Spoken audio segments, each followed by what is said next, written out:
as we enter our time of meditation, I invite you to relax in your chair and let it support you as you just relax and breathe. Breathing out anything you don't need right now.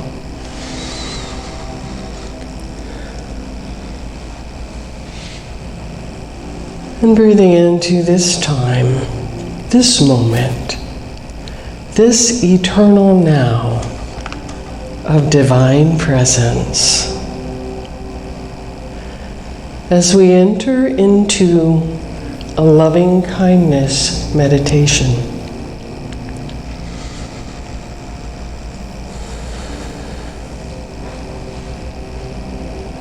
And now turn your attention to your heart area.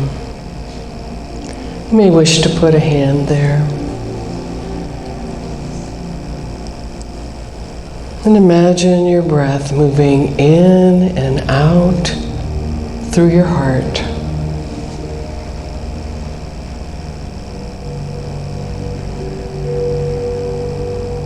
Notice the breath of life, your breath of life connected to your heartbeat of life.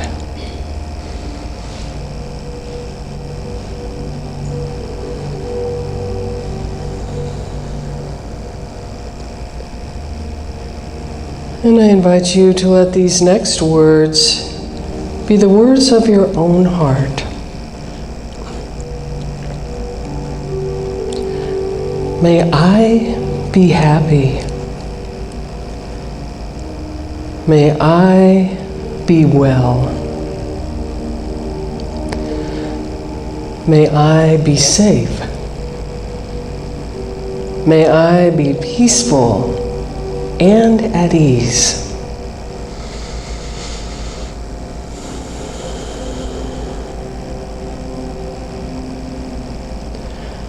May I be happy. May I be well. May I be safe. May I be peaceful and at ease.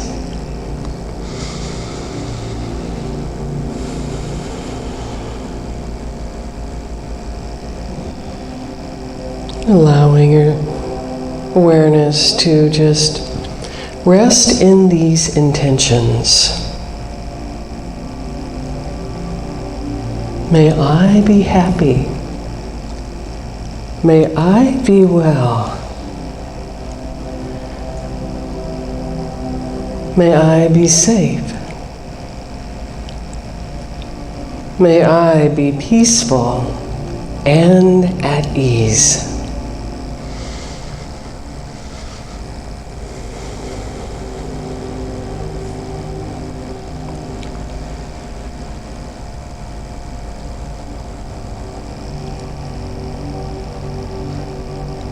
Now bring to mind someone that you care for.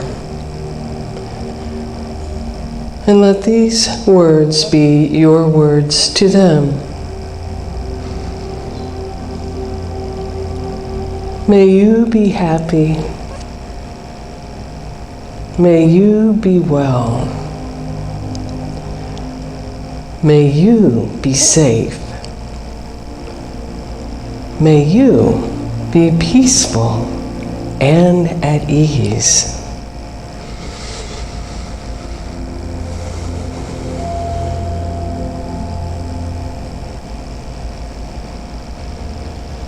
And if more than one person comes to mind, that's fine as we repeat this blessing. May you be happy. May you be well. May you be safe. May you be peaceful and at ease.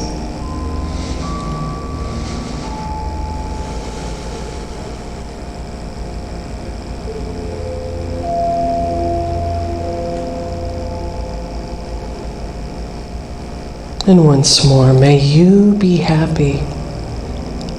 May you be well. May you be safe. May you be peaceful and at ease.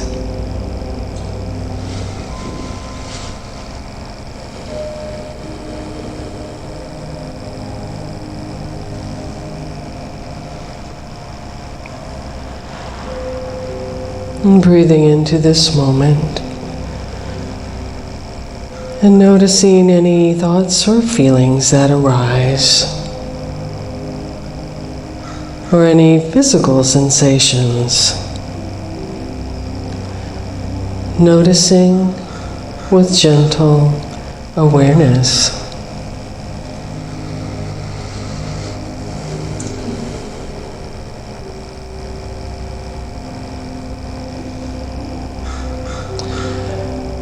And now notice who else comes to mind, past or present. Someone you love or someone even that you've struggled with. Just trust who shows up and allow these words to be your blessing to them and to yourself. May we be happy. May we be well. May we be safe. May we be peaceful and at ease.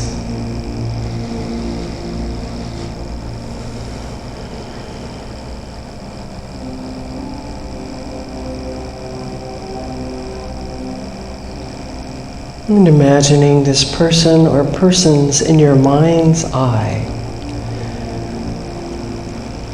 May we be happy. May we be well. May we be safe.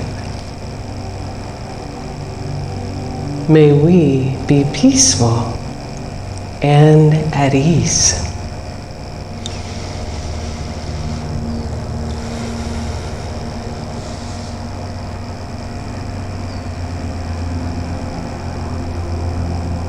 And once more, with the same person or persons or others who are showing up in your awareness. May we be happy. May we be well. May we be safe. May we be peaceful and at ease.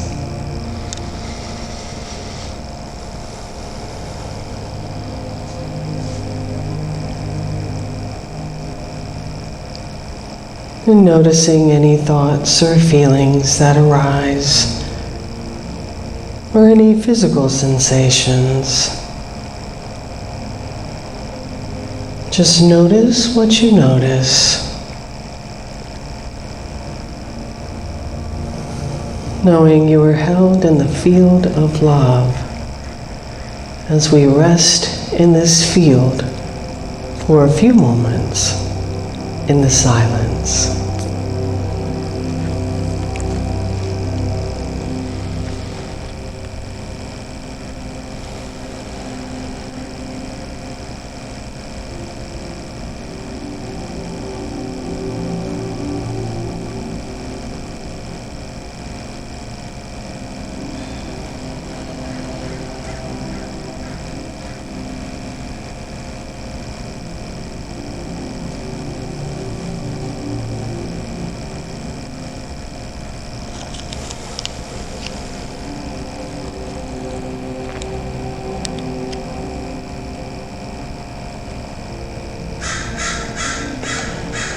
Now, as we return our attention to this room, let us give thanks for this time of blessing that continues to reverberate within us and from us.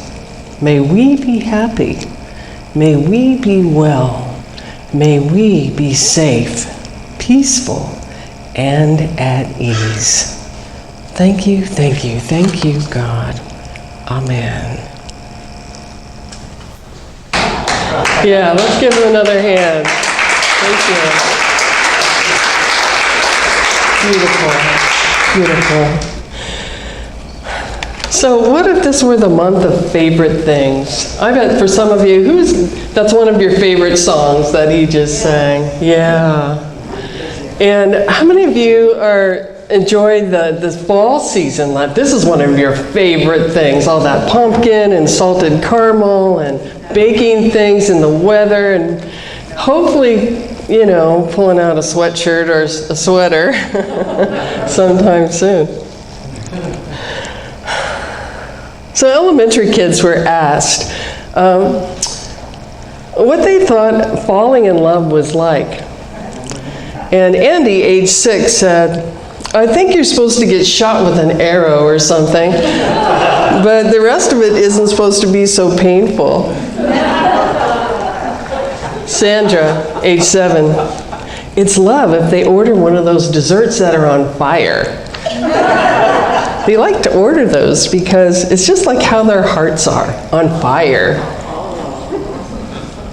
And Dave, age 8, I'm not rushing into being in love. I'm finding 4th grade hard enough.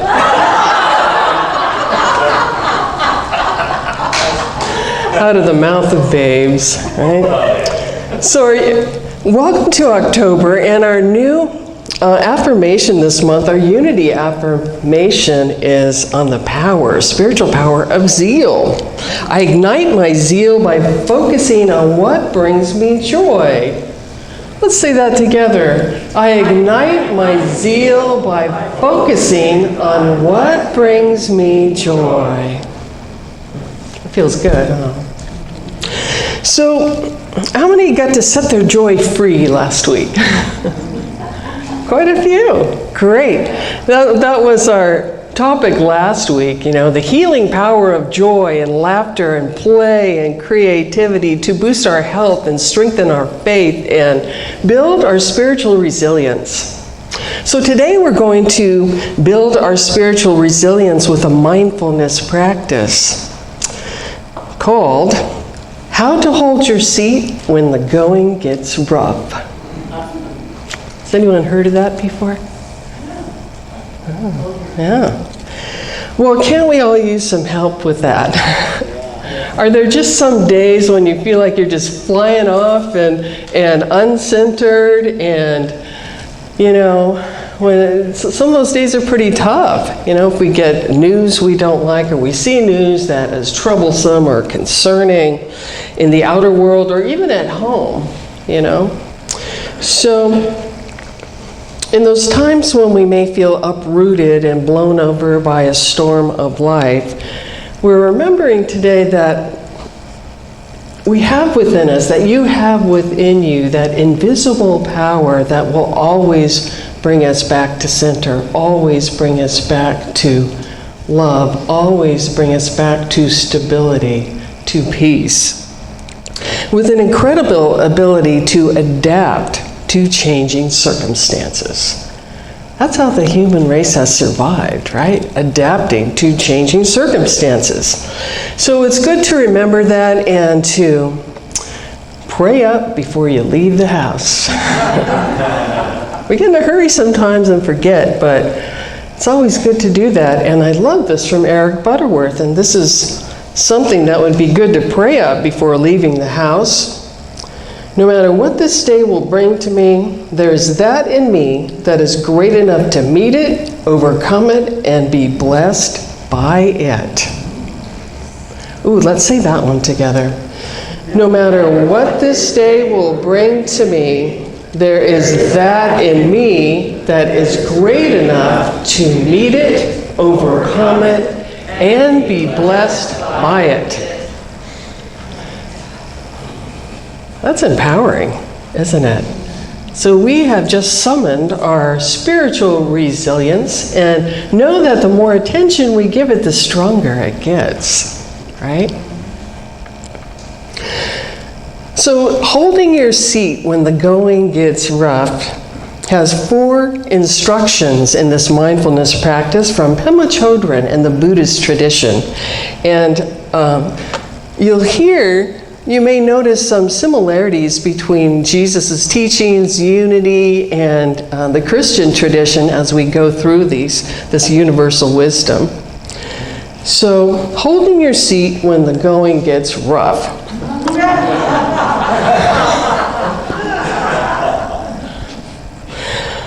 The first instruction is not setting up the target for the arrow. So you've heard that expression, oh, he's got a chip on his shoulder. You know, someone who gets mad about everything or takes everything personally, just mad all the time. Well, this is similar.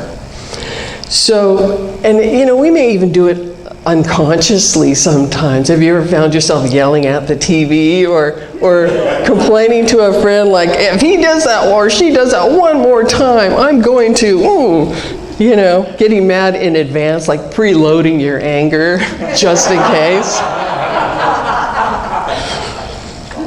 Well, if we've not set up the target, it can't be hit by the arrow. So what is the target and how does it get set up? So what sets up the target is when we fall asleep to our divinity and retaliate with hurtful words or hurtful actions. And then the habit of anger is strengthened. So retaliation is the target that gets set up. And when the target gets set up of retaliation, there are plenty of arrows of anger to find it. And you may remember Jesus' advice of sowing and reaping. What you sow, you will reap. What you give, you will get back. So holding your seat is this: when you feel anger, to pause. Press the pause button to sit with it, neither acting it out nor repressing it, just letting it run through. And in doing this, our ability to respond from love is strengthened.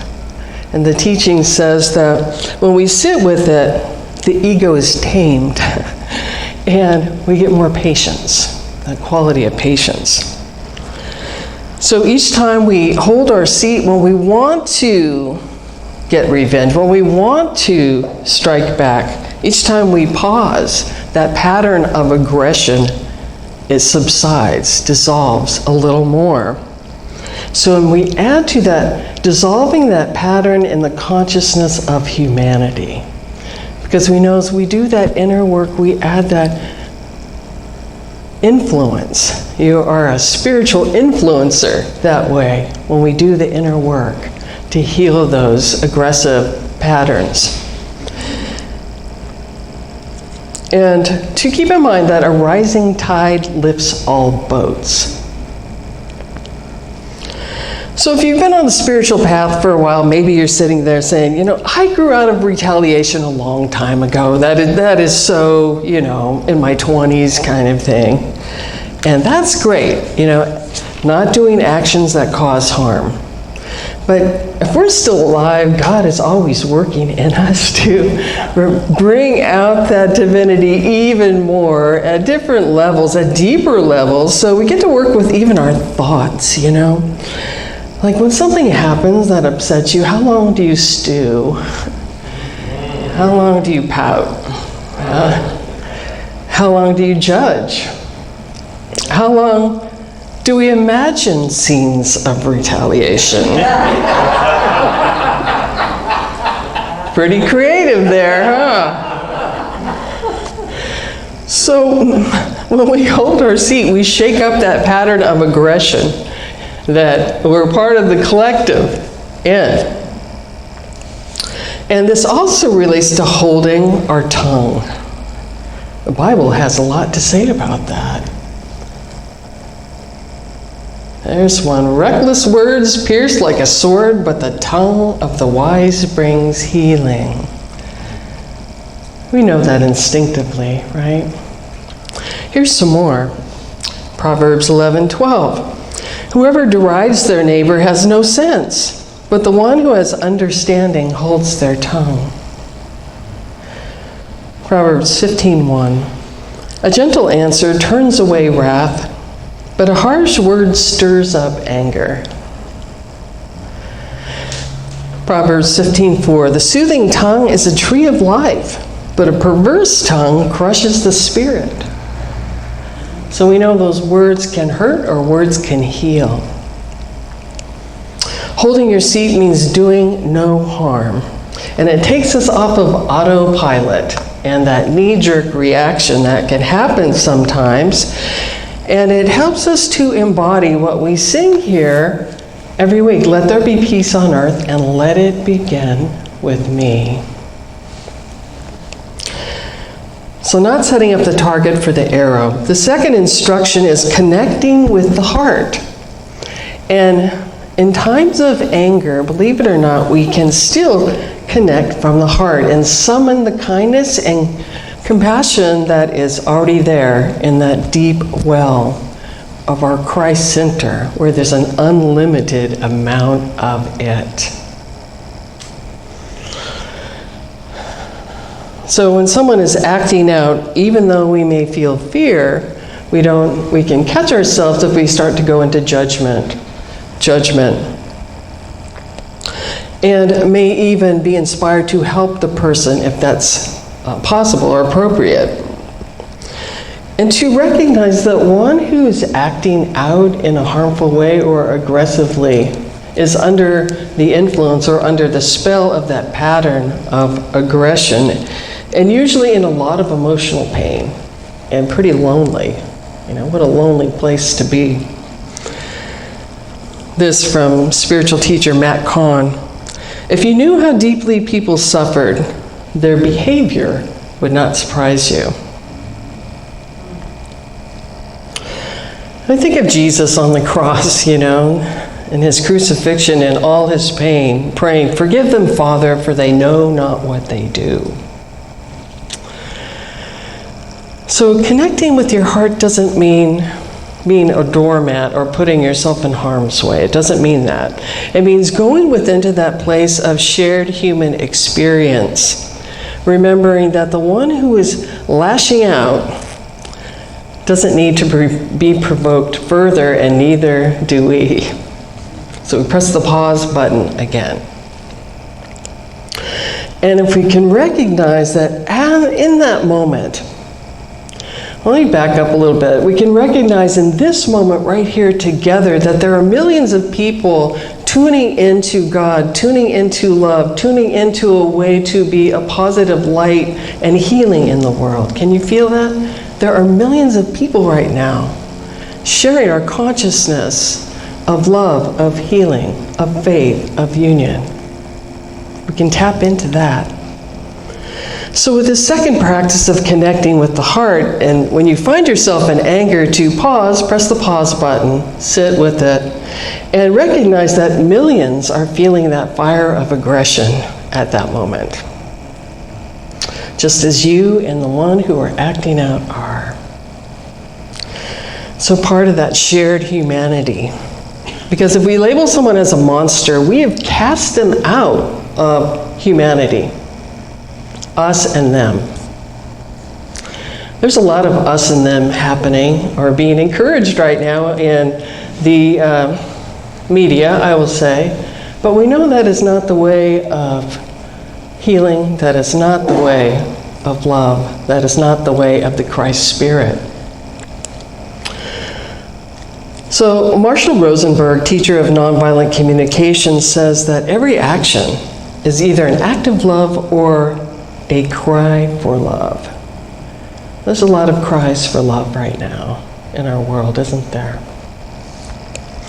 So holding your seat, sitting with your anger, observing it, neither acting it out nor repressing it, and letting it be a clarifying activity. As the teaching says, a searing quality of this energy to tame the ego and make you kinder. So it can burn away illusions. And anger often has a message. Sometimes it's an awareness that a boundary has been crossed and we need to take some action. But acting from when we're angry is going to have a different result than acting from when we've let the anger pass and are centered, taking action.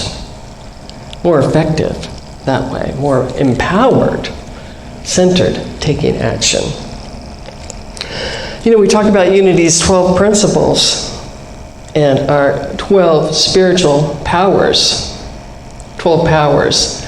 And there's a 13th power called the power of the pivot. When we find ourselves in a state, a troubled state, we can pivot back to faith, back to love, back to imagination, back to strength. So this kind of relates to that, pivoting back to center, letting those emotions flow through.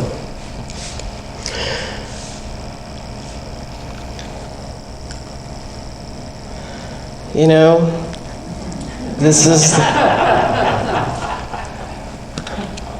yep. That's what we think it will be, right? Okay. I go to church every week. I've been doing these workshops. I'm good. I've forgiven everybody. I'm right there. I'm enlightened now. But guess what? Life keeps on lifing, and we keep unfolding into this greater expression of the divine. It's surprising sometimes, isn't it? There's a story about Jesus that's told by a Sufi master, Attar. As Jesus and his disciples entered a village, some of the villagers began to harass Jesus, shouting unkind words and harsh accusations. But Jesus answered them by bowing and saying prayers for their happiness and well-being. The disciples said to him, "You prayed for these men. Aren't you filled with anger toward them?" Jesus answered, "I could only spend what I had in my purse."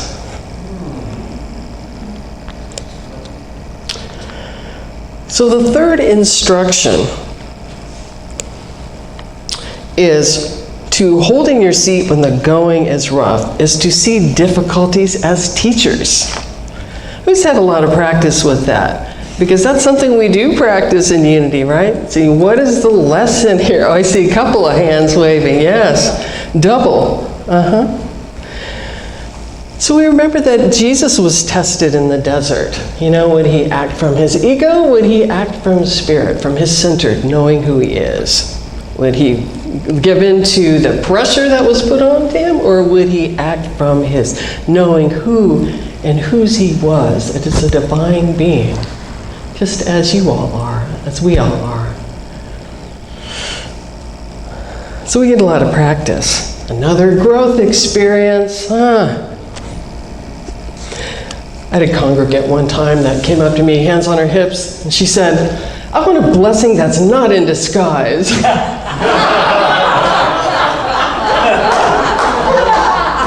Don't we all?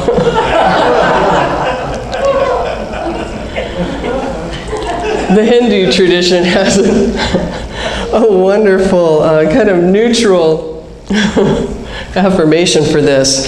I am a wave maturing on an ocean of experience. So with this one, we can ask ourselves some questions. What are the spiritual lessons here? How is this growing me? How is this making me wiser, stronger, kinder, more aware? I had an experience on one of my recent camping trips that it was a place about a half an hour away. And the first night was beautiful, peaceful, out of nature, quiet. And the second night, I had neighbors who wanted to party. And more cars kept coming to their site, and the site next to it in the stereo got cranked up. There's probably about 20 young people there. And I thought, okay, well, it's not 10 o'clock yet, They're young, they're having fun. But there was a moment there where I thought I could get really upset right now and take it so personally. But I did the pivot. I thought, okay, there's world beat music playing. I'm going to dance in my campsite. So I was dancing around the picnic table, you know? Yeah. Okay, 5 rhythms, dancing. That was good exercise. And then 10 o'clock came. And then I think the camp host came by because they would turn it down, turn it up, turn it off, turn it on, up, down, on, off. So I was pretty tired and I went in my tent and there was a boom to boom, boom, boom. And I thought, okay, there it is again. You know, these little moments, it's these little moments that we get to choose our consciousness. Because there's part of me that thought, I could get up and go press my car alarm right now. I could go get those metal trash can lids and have a little session right now. This is going through my mind. I thought, would this bring you peace? No. So press the pause button and consider the options. Try to sleep anyway. Go next door to 20 young people to try to get them to turn it down after the camp host had already tried it. Pack up your tent and leave. I thought, well, what do you really want? I really want a peaceful night's sleep. So I thought, okay, what would bring me the most peace would be to drive home, come back tomorrow and get my tent. And that's what I did. And they were packing up as I was pulling in the next day. And there it started again. I'm gonna, should I give them let them know what they did? Inconsiderate, blah, blah, blah, blah, blah. Boy, it started right there. I said, no, it's already done. Stop. What would give you the most peace right now? So I thought, pack up your tent, drive out. And I did talk to the ranger, and I explained to her what had happened and that I had driven home and driven back. And she was so apologetic. She said, here, I'm refunding you your night. So I thought, what is the lesson in that? The lesson of nobody can take your peace away unless you give it away. And the other lesson was speaking up to the right person who can do something constructive. So those are questions we can ask ourselves with that one. So the last instruction with holding your seat, interestingly, relates to creativity and play and not taking things so seriously. So the fourth action here with this is viewing the one who is angry, the anger itself, and the recipient of the anger as all in a dream. Like it's a play. It's an anger play. I think about all the things these past few years of people ingesting anger, like angry birds, angry ale, angry burger. There's been a lot of that, you know? But seeing this is all like a play that's being played out, and a dream of separation being played out. So here we can do some reflection as well and ask ourselves, who is the one inside here who is so offended? Because our true self can never be hurt, can never be offended. It's a personality, right? So who is the one? And who is the one out there who can trigger me so much?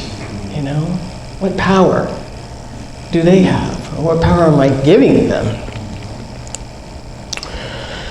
And what's going on in the outer world that can propel me from hope to fear, from happiness to misery? So to ask ourselves those questions and to reclaim our spiritual power and our spiritual centeredness as beloved creations of a loving Creator with spiritual resilience, wisdom, faith, strength, love, and all that God is. It's all that God is expressing at the point of our consciousness right now, at the point of your consciousness. God is. So we open more to know more, to be more of that God essence.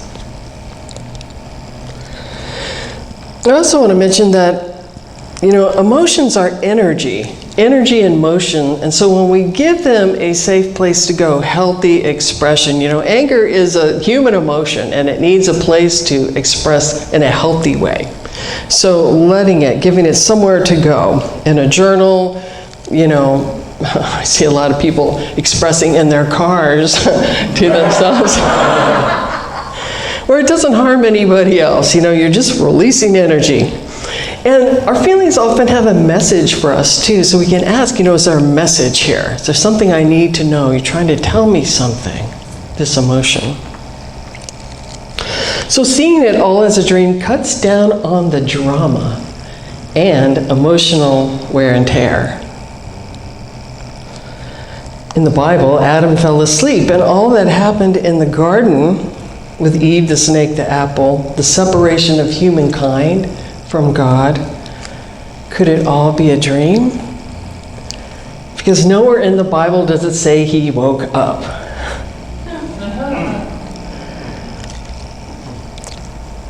So let's close with this reminder of our true self from Eckhart Tolle. Let me see if I have a slide for this. No, I don't. But I really love this. He says, I am not my thoughts, emotions, sense perceptions, and experiences. I am not the content of my life. I am life. I am the space in which all things happen. I am consciousness. I am the now. I am. I am consciousness. I am the now. I am. Let's say that. I am the consciousness. I am the now. I am. And so it is. Thank you.